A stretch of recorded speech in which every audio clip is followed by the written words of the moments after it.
Here's the deal, I'm about to drop some mad things you missed from the new movie It. But before I do, if you're interested in winning some free CZ's World merch in my free merch giveaway, watch this entire video and you'll find out how. Bill has some posters in his room, and I was able to identify a couple of them as Gremlins and Beetlejuice. Why is this significant? Well, I think these posters both have double meanings behind them. The first is a foreshadowing of Bill's future. You'll find that after facing their fears in the movie, that none of the losers are losers anymore.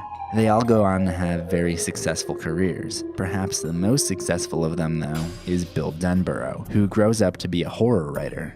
Like me. But without the stupid goatee. But it's cool to see that Bill does have an interest in horror as a kid, and that leads into his occupation as an adult. On a side note, pretty much every Stephen King novel has a protagonist who's a writer, a method he uses to project himself into his work. Muschietti and his art department could have chosen any two horror movie posters to hang on Bill's wall though, so why did they choose these? For one, Bill's still a kid, and these are both more kid-friendly horror movies that came out in the 1980s. But I think there's a reason that these were chosen as opposed to, say, Ghostbusters. Let's look at Gremlins. It's a movie about these little things that change into other, more scary things. And in this movie, its shape-shifting abilities are on full display, one of which being the transformation that it does with its teeth when feeding off the fear of the children. It seemed like it took some big inspiration from Barber's transformation in Beetlejuice, how the face kind of peels back to reveal these rows and rows of razor-sharp teeth. Especially that scene where Pennywise is about to feed on Stan. I was getting major vibes from the Tim Burton classic. This next one is really only a thing you missed if you haven't read the book, or at least if it's been a while. During the beginning of the film, you may have heard Bill muttering the following phrase. He thrusts his fists against the posts and still insists he sees the ghosts. It comes back again at the end of the film, I believe. What this is a coping mechanism that Bill uses to help with his stutter, and it's something that helps him overcome Pennywise in the book, because his stutter is directly linked to his fear of it. It's not that bad at first, but it gets worse when Georgie is killed, and whenever his fear of it increases, the stutter gets worse. Remember when he has the courage to go into the 29 Neibolt house after they discover that it's the old well house and it's connected to the sewer?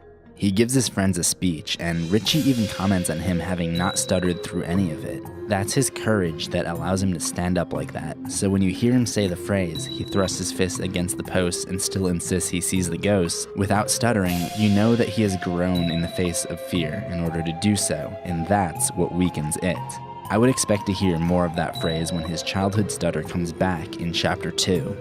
There were a lot of little nods to events and characters from the book that were touched on in the movie but didn't need to be fully expanded. Some of these things had their own chapter in the book, but I think the film did a nice job of only including what was necessary as not to overwhelm the viewer. Here are a few of those references. Ben researches the Ironworks explosion, a catastrophe caused by it in the early 1900s. He also looks up the Black Spot Fire, which was a nightclub in Derry during, I want to say, the 1930s, that was a hangout for a lot of African American men at the time.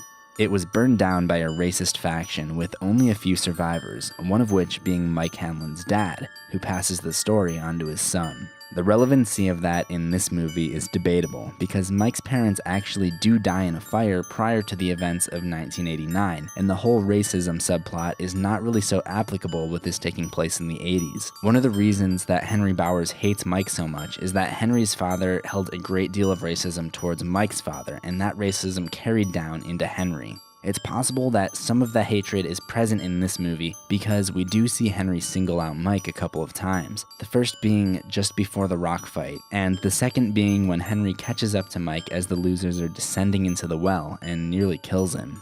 I didn't notice any specifically racist remarks though. Let me know if you felt any of that tension in the comments. Back to some of the book references. Many of the victims were only called out by name, or at least had their names show up on missing posters. I noticed that a couple of these were actual characters from the book, like Betty Ripson and Edward Corcoran. I tried to read all of the missing posters to make connections, but I may have missed some of them, given that I have no way of pausing this movie in the theaters. So again, chime in the comments and let me know what you saw. I'm genuinely interested.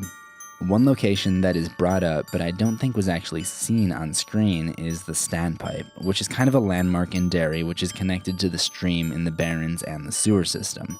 The only reason I bring it up is that it's probably more than a throwaway reference, as it's something that's likely to come into play in Chapter 2. That's all I'll say for now. At one point, Pennywise encounters Richie and uses the line, "Beep beep Richie," which is a phrase that the Lucky Seven always uses in the book whenever Richie doesn't shut up. It doesn't come up a whole lot in the movie, but Richie does still run his mouth a lot. The reason I wanted to bring it up was that I feel like it kind of takes on a new meaning here, with how much of a potty mouth Richie is in this movie. The beep beep could represent the redacted expletives. Speaking of Richie, did anyone else catch that Nightmare on Elm Street was playing on Derry's movie theater marquee?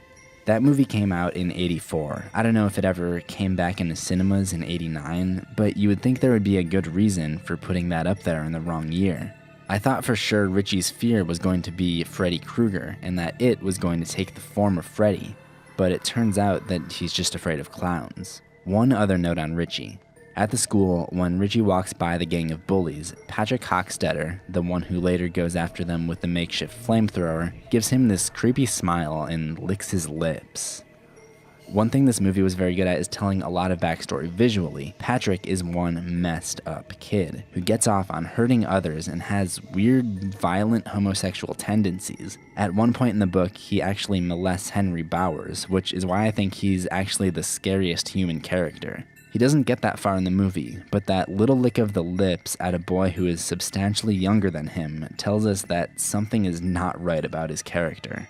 There were a couple things that were different from the book, but I think actually added to some of the character arcs in the movie. For example, while Stan is Jewish in both the novel and motion picture, his religion plays a much bigger part now.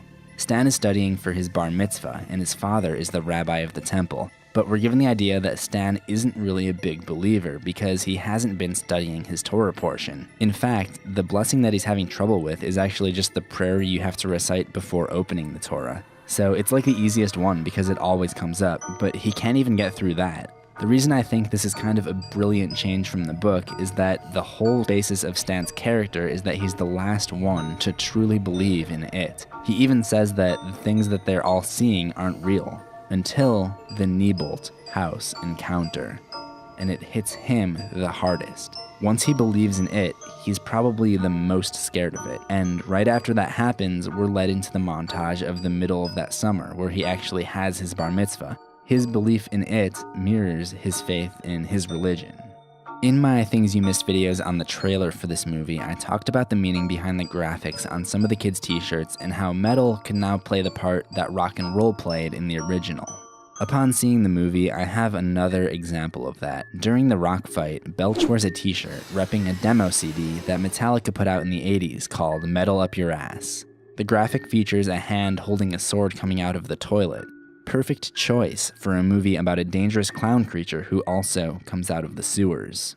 Let's talk more about that clown. At the end of the basement scene, Pennywise's eyes roll back in his head before he sinks back into the water. Remember how I pointed out that in the teaser, Pennywise's eyes didn't reflect in water? And then in the official trailer, they fixed it, and some of us were kind of disappointed because the eyeless void looked kind of cool.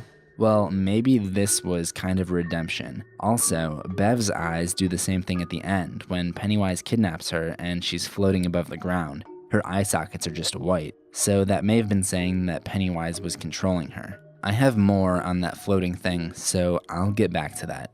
I noticed a couple things when Bill goes into Georgie's room.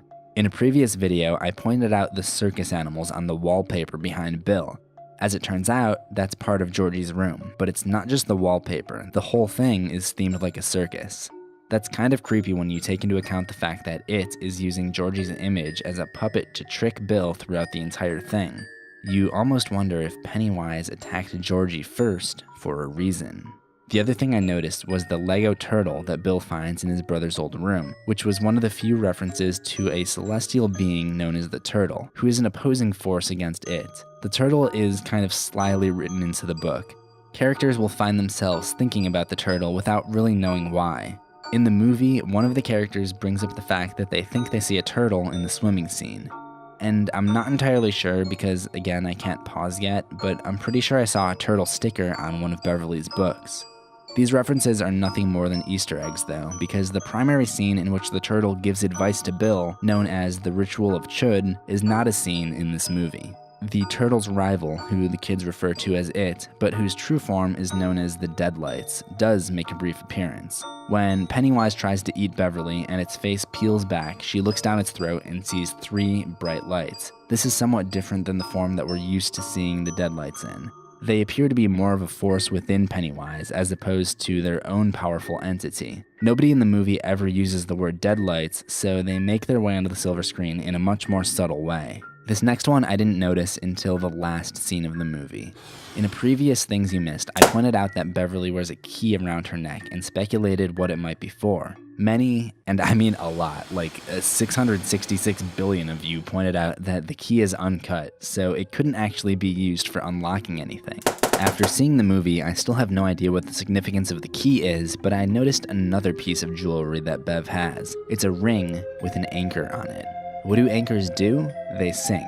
And after countless cases of you'll float too, you'll float too, you'll float too, the group eventually finds that Beverly floats as well, after being abducted by Pennywise. But because of the love and dedication of her friends, they're able to find her and pull her back down out of harm's way. In a world where all of the victims float, she's the one who sinks. She's the anchor. In that final scene, after the promise, Bev tells what she remembers from when she was afloat and says she had a vision of them when they were all much older, in their 30s. This is a foreshadowing of the sequel. When, after a 27-year rest, Pennywise reemerges and the losers are called back to Derry to fulfill their promise and vanquish it. And that ties into the last thing you missed, which is really only a thing you would miss if you didn't stay for the credits, because Pennywise's laughter can be heard at the end of them, signaling that the fight isn't over yet. But the fact that there was a title that said Chapter 1 probably should have given it away already. If you didn't catch on from that, I don't know what's wrong with you. One thing that I liked about this movie was the look of it. It looks very sharp, and now you too can look sharp in this dashing Seezy's World t-shirt. That's right, I'm giving away a free t-shirt to one lucky winner to celebrate my 100th video. All you have to do is follow Seezy's World_horror on Twitter and retweet my post containing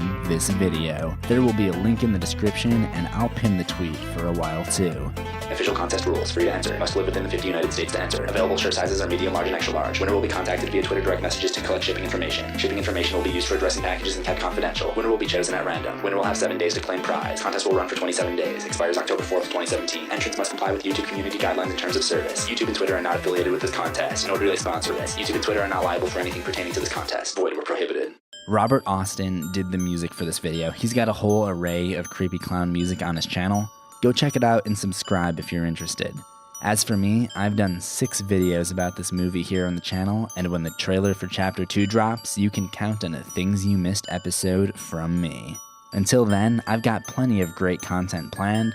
You don't want to miss it, so remember to subscribe to Seezy's World for new horrors every week. Ring that death bell for notifications, and I'll see you in the next one, assuming we both survive.